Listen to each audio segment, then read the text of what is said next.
사랑하고 존경하는 애터미 회원 여러분 안녕하십니까. 오늘 제2회차 몽상 박한길의 증문 즉답 시작합니다.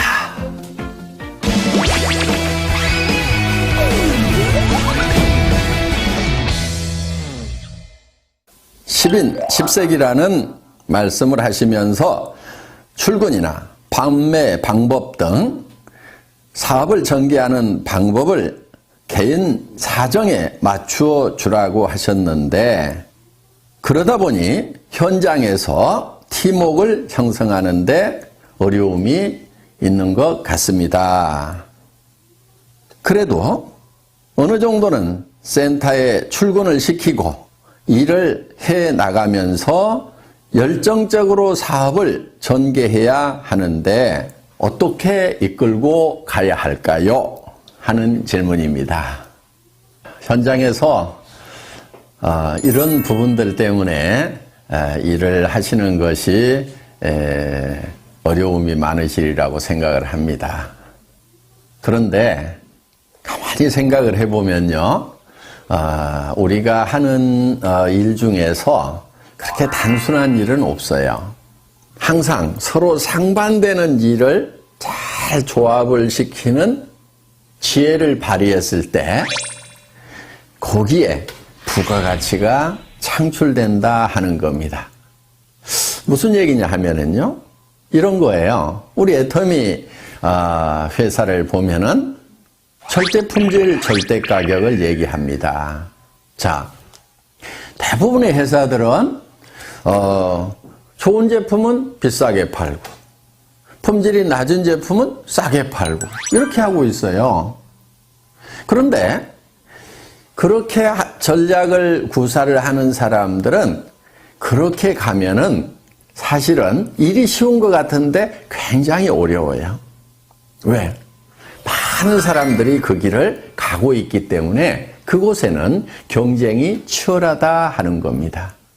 우리는 굉장히 어려운 길, 남이 안 가는 길을 가고 있다 하는 거예요.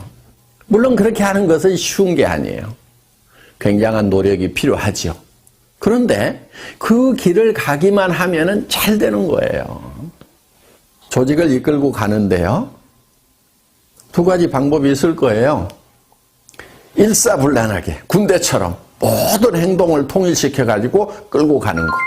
그리고 못 따라올 사람은 다 떨어져 나가. 이렇게 해서 끌고 가는 거, 그거 어렵지 않아요. 많은 사람들이 그렇게 하고 있어요.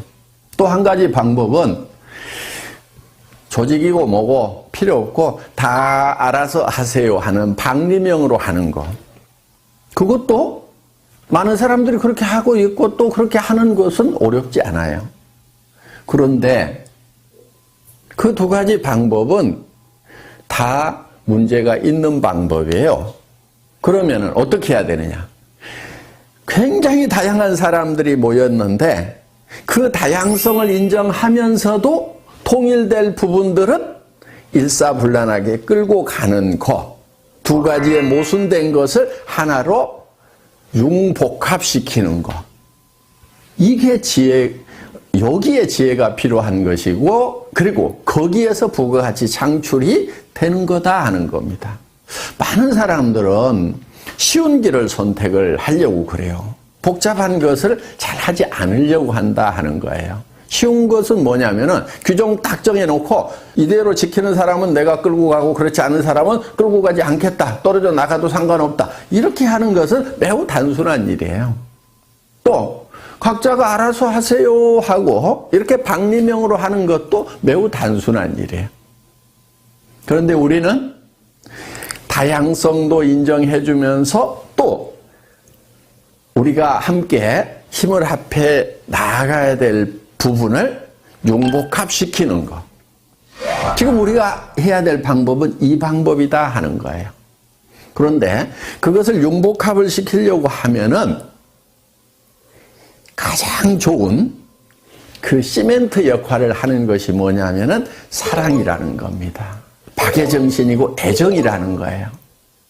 그 사람의 사정을 충분히 고려를 해서 어쩔 수 없는 부분들은 그렇게 할 수 있도록 배려를 해주면서 또 그 사람이 성공을 하려고 하면은 반드시 지켜야 될 부분들을 그 사람이 지킬 수 있도록 우리가 권면하고 인도하고 안내하는 그런 역할, 이 역할을 잘하는 것이 리더다 하는 겁니다. 여러분, 리더는 이 복잡한 일을 즐겨하는 사람들, 이 사람이 진정한 리더라고 생각을 하셔야 됩니다.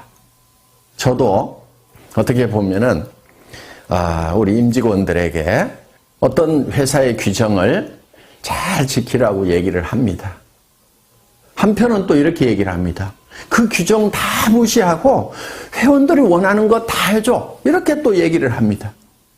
정말 규정은 규정대로 지키면서 또 그 회원의 사정에 맞도록 우리가 어떤 정책을 펼치는 것은 이것은 쉬운 길은 아니에요. 그렇지만은 우리 직원들에게 제가 정말 회원들에 대한 사랑을 가지고 한 사람 한 사람의 사정을 감안을 해서 배려를 하는 마음으로 지금 부탁을 하고 교육을 또 하고 있습니다. 여러분, 이 상반되는 것이 융복합되는 데에 거기에 진정한 가치가 있다는 거 우리 한번 깊이 생각하는 시간을 가졌으면 좋겠습니다.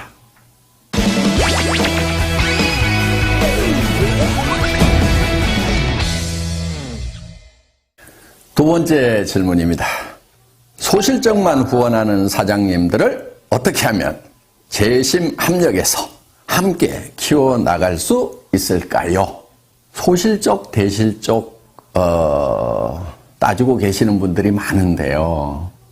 제가 봤을 때는 대실적이라고 하는 곳에 여러분들 거기에 스타마스터도 있고 로얄마스터도 있습니까?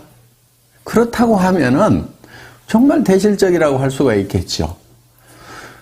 여러분들이 로얄 마스터가 되고 크라운 마스터가 되고 임페리얼 마스터가 된다고 하면은 여러분 양쪽에 다 로얄 마스터도 있어야 되고 여러 명의 스타 마스터도 있어야 됩니다.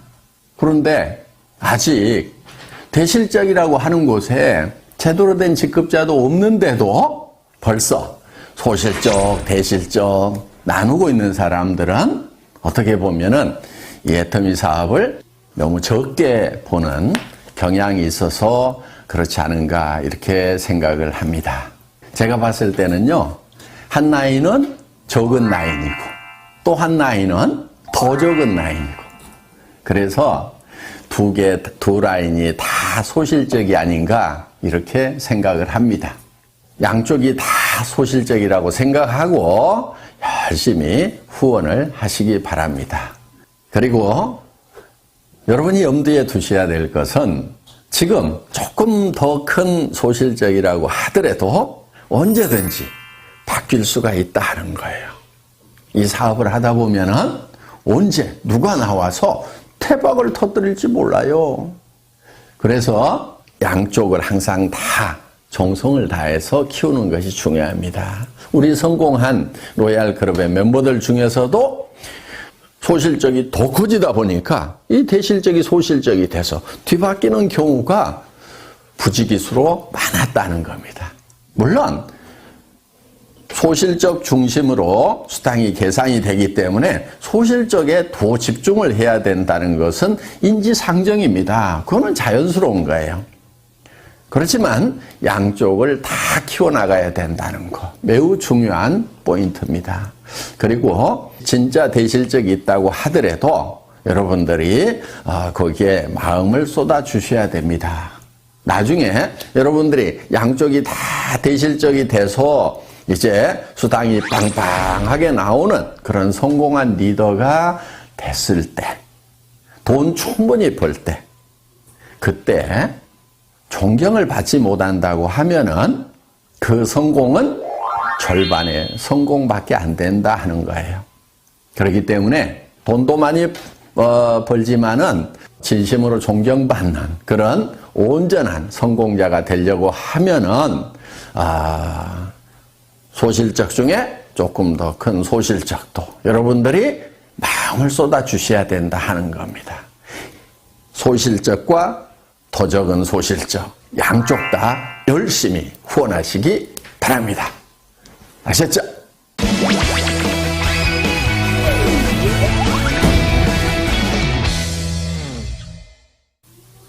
예, 다음 질문은요. 한 줄 해준다, 한 줄 책임져 주겠다 등 한 줄에 대한 말들이 많은데 바이너리 마케팅의 올바른 사업 전개 방법, 조직 관리 방법이 궁금합니다 하는 질문입니다. 네, 좋은 질문 주셨고요. 이거는 제가 칠판에 좀 그림을 그려가면서 설명을 드려야 될 것 같습니다. 예, 사업 전개 방법. 저는 특별한 묘수는 없다고 생각을 합니다. 대개 어떻게 얘기들을 하고 있냐면은 예를 들면 이런 거예요. 스폰서 라인이라는 것이 있다는 거예요. 자, 원줄기가 있다, 스폰서 라인이 있다. 그래서 한 줄은 스폰서가 책임을 져준다. 그러니까 당신은 이 B라인만 잘 키워나가면 된다고 이렇게 얘기를 합니다. 그러면서 또 이 사람은 어떻게 얘기하냐면 이 사람에게 당신도 한 줄만 키워나가면 된다 이렇게 얘기를 합니다. 그러면은 이 사람이 이쪽 라인을 쭉 키우고 이 사람은 이 원줄기를 쭉 키우고 또 이 사람에 의해서 요게 원줄기가 되겠죠. 이렇게 키워져 나가고 또 이 사람은 이게 원줄기가 되면서 이 사람에게 당신은 요것만 키우면 돼 하고 이렇게 얘기를 합니다. 얼핏 들으면은 정말 좋은 방법인 것 같아요. 자, 이 사람은 또 이렇게 키워나가죠. 이렇게 또 이 사람은 이렇게 키워나가죠. 또 이 사람은 이렇게 키워나가죠. 그러면은 이 사람도 성공하고 이 사람도 성공하고 이 사람도 성공하고 이 사람도 성공하고 이 사람도 성공하고 또 이 사람도 또 하나의 원줄기를 만들고 한쪽 라인만 계속 신경 써서 내려가면 되고 그래서 두 줄 마케팅이 아니고 한 줄만 하면 된다고 얘기를 하면은 사람들이 그래 두 줄보다는 한 줄이 쉽겠네 이렇게 혹할 수가 있다 하는 거예요. 이게 이렇게 혹할 수 있다는 것이 많은 사람들이 빠지는 함정이기도 합니다. 자, 제가 이렇게 했을 때의 문제점에 대해서 실제로 우리 한국의 네트워크 마케팅 역사에 있어서 어떤 문제점들이 생겼는가에 대해서 한번 짚어보도록 하겠습니다. 자, 어떤 문제가 발생할 수 있냐면 이런 거예요. 자, 한 줄을 이렇게 쭉 해준다고 했는데, 자, 만약에 이 사람이 요 한 줄만 하면 된다고 했어요.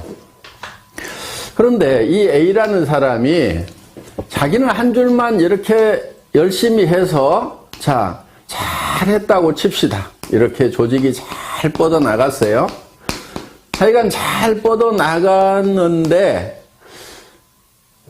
이 사람 입장에서 보면은, 자, 이 스폰서 입장에서 보면은, 이 사람도 B라인이 있겠죠? 이 B라인이 이렇게 있는 거예요.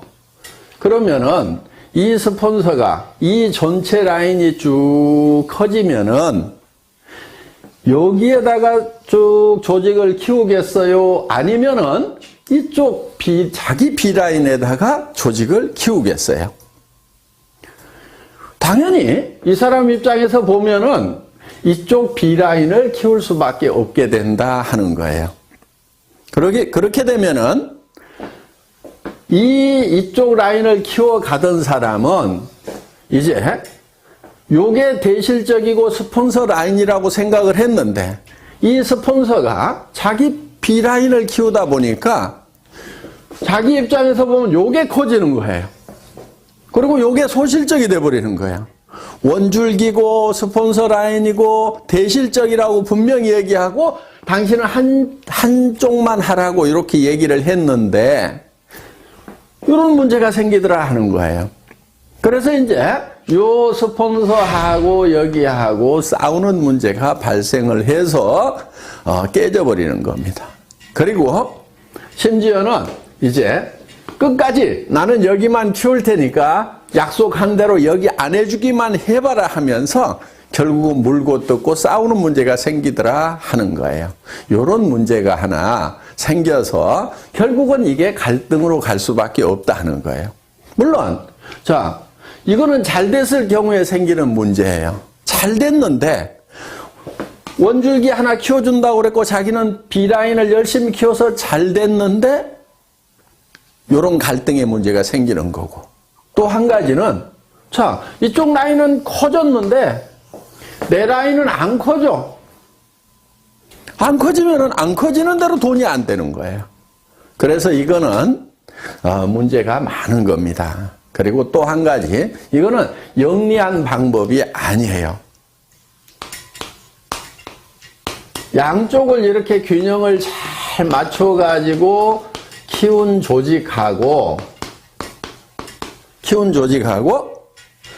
이렇게 한쪽만 이렇게 키운 조직하고 수당면에서 같은 조직 안에 똑같은 매출이 일어났다고 하면은 이 갑이라는 조직하고 을이라는 조직 중에 이 조직원들이 받는 수당의 총액은 어디가 많을까요? 당연히 을이 많죠. 왜냐하면은 이 사람도 수당 못 받고 이 사람도 수당 못 받고 이 사람도 수당 못 받고 이 사람도 수당 못 받고 이렇게 수당을 못 받는 사람이 여기는 많은 반면에 여기는 이 사람도 받고 이 사람도 받고 이 사람도 받고 이 사람도 받고 이 사람도 받고 이렇게 받는 사람들이 상대적으로 훨씬 많다는 거예요. 그래서 수당 총액이 많기 때문에 이 조직은 어떻든 살아갈 수 있는 힘, 활력을 더 받게 되는 거고, 이 조직은 시간이 갈수록 힘이 빠지는 조직이 된다 하는 거예요. 노력한 만큼의 대가가 안 나오는 거예요. 이제 이런 문제가 하나 있기 때문에 효율 면에서 봤을 때 이 갑이라는 한 줄 마케팅식으로 가면서 한 줄만 해도 된다고 하는 요거보다는 스폰서하고 파트너가 합심해서 양쪽을 균형 잡게 육성해 나가는 것, 이것이 훨씬 더 지혜로운 방법이다 하는 거예요. 그런데 여기서 또 한 가지, 이거를 잘못 알아들으면은 어떤 경우가 생기냐면은, 자, 인위적으로 이거를 쫙쫙 맞춰가지고, 매트릭스 방법으로 하려는 경우가 생기는 거예요. 그렇게 되면은 또 이거는 사업이 전개가 안 되는 거예요. 그러니까, 이제 요 틀을 미리 만들어 놓고, 여기 1번, 2번, 3번, 4번, 5번, 6번, 7번 우리는 들어오는 순서대로 내 조직에서는 다 요 자리를 스폰서가 잡아준다. 이런 식으로 또 전개를 시키는 아주 머리 나쁜 사람들. 예, 이렇게 해도 안 되는 겁니다. 최대한 조직은 나뭇가지 크듯이 자연스럽게 크되 가능하면은 균형을 맞춰 나가는 쪽으로 이렇게 조직을 전개를 시켜야지, 인위적으로 한쪽만 하고 또 아니면은 인위적으로 이거를 짜 맞추는 매트릭스 방법으로 전개를 시키는 거, 이 두 가지가 다 좋은 방법이 아니다 하는 거예요. 그리고 이제 조직을 전개시키는 데 있어서 우리는 양쪽에 각각 2명의 차 하위 직급자가 나와야만 되는 거죠. 예를 들면은 내가 다이아몬드 마스터가 되려고 하면은 여기에 세일즈 마스터 이렇게 양쪽에 세일즈 마스터가 2명씩이 나와야 된다는 거. 이렇게 2명만 딱 육성을 하다 보면은 그 중에 한 명이 주저앉는 경우 매우 곤란해질 수가 있겠죠. 그래서 가능하면은 더 많은 분들을 붙들고 육성을 하겠다는 그런 목표를 세우는 것이 좋다 하는 겁니다.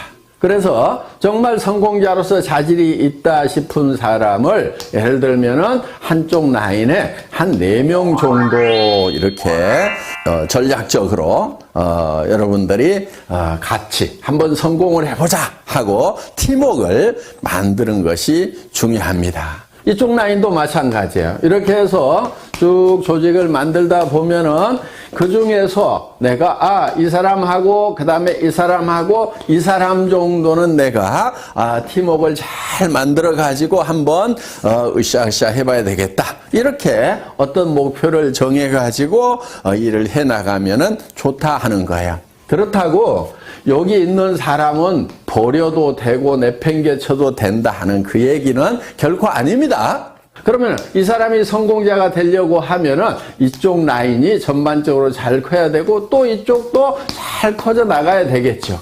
그러면은 여러분들이 이 사람 한 사람, 이 사람 한 사람을 성공시키기 위해서 어떤 일들을 해야 되는가 하는 거예요. 이거를 전반적으로 돌보는 일들을 여러분들이 부지런히 하셔야 된다 하는 거예요. 그런데 여러분들이 하다 보면 너무 버거울 수가 있어요. 범위가 커지면은. 그래서 회사에 성공 시스템이 있는 겁니다. 여러분들이 다 보살필 수가 없기 때문에 이분들이 석세스 아카데미라든가 원데이 세미나라든가 또 센터에서 매일매일 이루어지고 있는 이런 일일 세미나에 참석을 시켜서 시스템으로 이분들을 성공으로 안내하는 일을 하시게 된다 하는 겁니다. 이해되셨어요? 몽상 박한길 회장의 증문 즉답. 오늘도 많은 도움 되셨기를 바랍니다. 이제 12월 마지막 한 달 남았네요.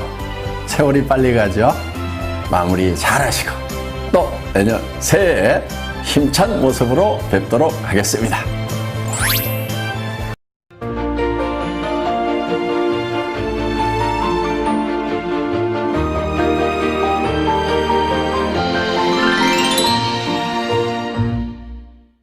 오늘은 아주 평범한 사람 이야기를 해볼까 합니다. 우리가 위인전, 그러니까 이순신 장군이나 링컨이나 또는 나폴레옹이나 이런 위인들의 이야기를 듣거나 위인전을 읽으면 아유, 저분들은 나하고는 관계없는 사람이다 이런 생각을 하게 됩니다. 그런데 위인들도 사실은 태어나면서부터 위인이 아닙니다. 그래서 오늘은 그런 위인들 말고 평범한 사람 이야기를 해볼까 합니다. 우리하고 똑같은 사람이죠. 지난 이 여름 이 브라질 리우에서 열렸던 하계 올림픽에서 이 펜싱에서 그것도 에페라는 종목에서 금메달을 딴 박상영 선수 이야기를 해보려고 합니다. 이 박상영 선수는 에페라는 종목에서 역전승을 하면서 금메달을 땄습니다. 당시에 박상영 선수는 올림픽에 처음 나간 루키예요. 그 21살밖에 안 되는 루키. 국제대회에서 별 경험도 없는 선수란 말이에요. 그리고 상대 선수는 세계 랭킹 3위의 헝가리 선수예요. 그것도 42세. 아주 백전노장이었고. 그러니까 세계 올림픽 펜싱협회나 우리 한국 펜싱협회에서도 도저히 불가능하다고 포기한 상태에서 15대 14로 역전이 일어난 거예요. 그러니까 이건 만약에 어떤 드라마 작가가 이걸 드라마로 썼다면 시청자들한테 되게 욕을 먹었을 것이라고 그렇게 이야기를 합니다. 말도 안 되는 구라를 풀었다 이거예요. 에페에서는 그게 일어날 수가 없다는 거예요. 근데 그게 일어났어요. 그러면 이것을 우리는 어떻게 해석해야 되느냐 하는 문제예요. 그래서 저는 이 펜싱 경기를 처음부터 끝까지 다 봤습니다. 그리고 그 뒤에 이제 박상영 선수가 인터뷰한 내용, 그리고 박상영 선수의 자라나온 이야기를 쑥 보니까 이렇게 해서 이겼구나 하는 결론을 얻게 됐어요. 첫째는 박상영 선수가 연습과 훈련 벌레라는 겁니다. 그 중학교 은사의 증언에 따르면 박상영 선수는 무슨 체육 영재라든가 특별히 운동신경이 발달해 있다든가 그런 선수가 아니었다고 그럽니다. 그저 평범한 선수인데 연습벌레, 다시 말하면 박상현 선수 얘기에 가면은 다른 선수보다 새벽에 3시간 먼저 나와서 연습을 했다고 그래요. 그러니까 연습을 엄청나게 한 거죠. 그러니까 이 위대한 자연법칙 중에 하나가 연력학 제1법칙이라는 게 있어요. 이건 에너지 보존 법칙입니다. 다시 말하면 자기가 평소에 쌓은 노력은 헛되이 없어지지 않는다. 자기가 투입한 에너지는 헛되이 없어지지 않는다는 법칙이에요. 또 우리가 익히 알다시피 1만 시간의 법칙이라는 게 있습니다. 세계적으로 뛰어난 어떤 일을 이루려면은 1만 시간의 몰입이 있지 않고서는 불가능하다는 이론이고 그것이 실제적으로 증명이 되고 있습니다. 그랬듯이 박상현 선수가 중학교 때부터 올림픽에 나갈 때까지 21살이 될 때까지 매일 하루에 다른 사람보다 3시간 많이 연습을 했다는 건 1만 시간의 법칙이 그대로 적용되는 겁니다. 두 번째는 포기하지 않는 끈기예요. 포기하지 않는 끈기. 이건 박상현 선수가 자기가 말한 겁니다. 뭐라고 말했냐면은 포기하지 않으면 언젠가 기회가 온다. 이런 말을 했어요. 언젠가 기회가 온다. 그것이 자기 소신이다. 순자, 동양 고전 중에 하나인 순자라는 책에 보면 공재불사라는 말이 있습니다. 공재불사. 그 말은 무슨 말이냐 하면은 성공은 중도에 포기하지 않아야 한다. 그 말이에요. 성공하려면 중도에 포기하지 않아야 한다. 또 우리가 잘 아는 말에 이 수적천석이라는 말이 있습니다. 물방울이 떨어져서 돌에 구멍을 뚫는다. 계속 떨어지면 물방울같이 연한 것도 또 약한 것도 돌에 계속 떨어지면 돌에 구멍이 뚫립니다. 우리 그 자연현상에서 많이 봐요. 그거와 똑같아요.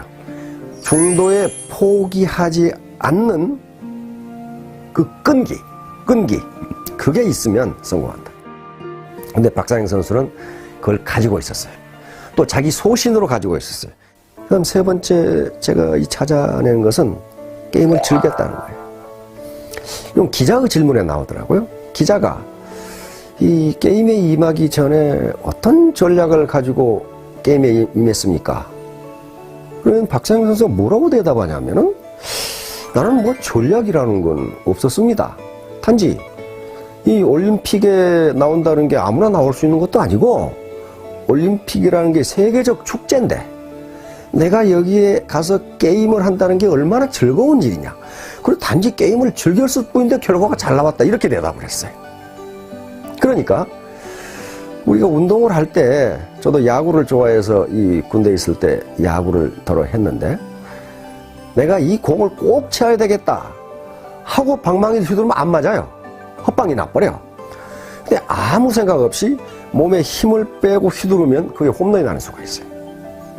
그렇듯이 박상현 선수는 내가 이걸 꼭 금메달을 따야 되겠다는 생각보다도 세계적인 축제인 올림픽에 나와서 나는 여기서 펜싱을 즐겨야 되겠다고 하는 생각을 했단 말이에요. 이건 박상현 선수가 직접 한 말이에요. 인터뷰에서. 그런데 논어에도 그런 말이 있습니다. 아는 것은 좋아하는 것만 못하고 좋아하는 것은 즐기는 것만 못하다. 지지자 불여 호지자, 호지자 불여 낙지자, 이런 말이 있어요. 그러니까 애터미 사업에 대해서 안다고 해도 그것은 애터미 사업을 좋아하는 것만 못하고 애터미 사업을 좋아하는 정도에 그치지 않고 애터미 사업을 즐기게 되면은 반드시 성공하게 된다. 이게 세 번째 요인이에요. 제가 찾아낸 세 번째 요인입니다. 마지막으로 제가 또 찾아낸 것은 3라운드 중간에 잠깐 휴식 시간이 주어졌어요. 그때 점수가 10대 14야. 그러니까 헝가리 선수는 1점만 더 나면 동시타로 1점만 더 나버리면 지금 이기는 판국이에요. 앉아 쉬는데 관중 중에 한 사람이 할 수 있다고 고함을 질렀어요. 그러니까 박상현 선수가 그걸 잡아가지고 앉아가지고 할 수 있다, 할 수 있다 이렇게 마치 자기 최면 걸은 것처럼 그런 얘기를 하는 걸 봤단 말이에요. 박상영은 주문처럼 혼잣말을 되뇌었습니다.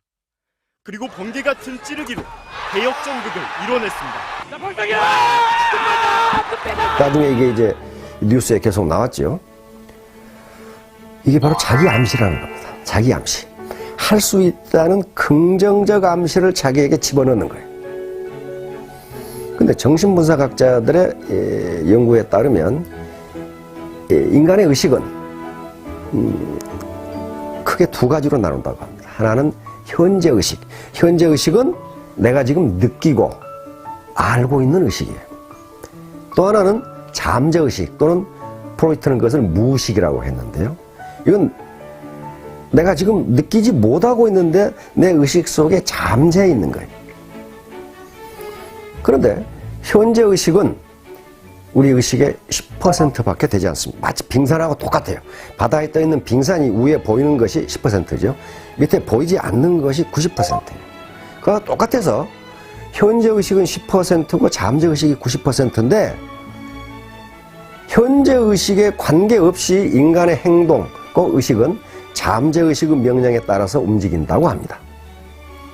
예를 들면 내가 애터미 원데이 세미나에 가야지. 현재 의식이 그렇게 생각해도 잠재 의식이 네가 거길 왜 가? 거기 다단계꾼들이 모이는 데야.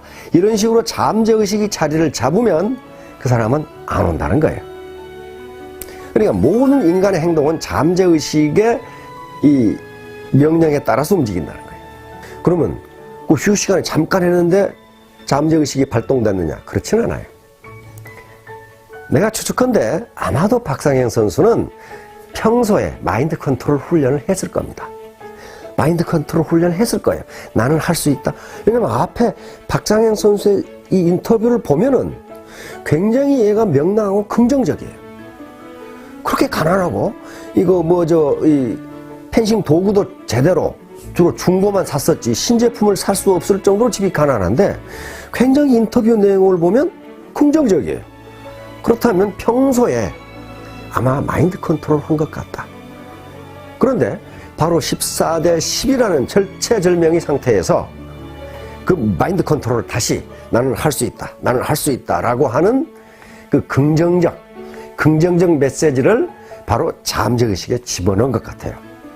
근데 학자들이 연구 결과에 따르면 잠재의식이 긍정적으로 바뀌면 자기도 모르게 성공 메커니즘이 작동한다고 돼 있어요. 성공 메커니즘이 작동한다. 나중에 게임이 끝나고 나서 박상현 선수도 내가 어떻게 해서 이겼는지 모르겠다. 그렇게 얘기했고, 하다 져버린 헝가리의 그 세계 랭킹 3인 선수도 내가 왜 졌는지를 모르겠다. 그렇게 얘기했어요.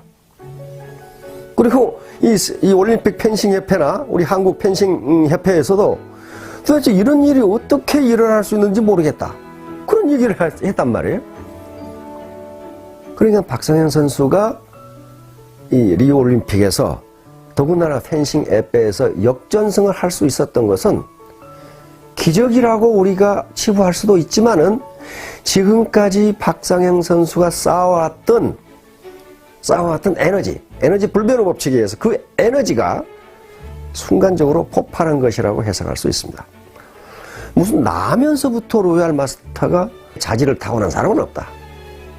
박상현 선수처럼 연습벌레, 훈련벌레, 다시 말하면 일벌레가 돼야 되고, 두 번째는 중도에 포기하지 않는 끈기, persistence, 끈기. 이게 있어야 되고, 세 번째는 애터미 사업을 아는 것으로 끝나서는 안 되고, 이걸 좋아하는 단계, 그리고 마지막으로 즐기는 단계까지 가면은 결코 이 사업이 지루하지 않게 될 것이다. 나는 언제까지 스타마스터가 되겠다. 이런 긍정적인 메시지를 잠재의식 속에 각인시키면 우리 잠재의식은 자동적으로 성공 메커니즘을 작동시켜 준다고 합니다. 그러면 자기도 모르게 성공으로 다가가는 거예요. 이렇게 되면 모든 분들이 성공하실 수 있으리라고 믿습니다. 잘 들어주셔서 감사합니다.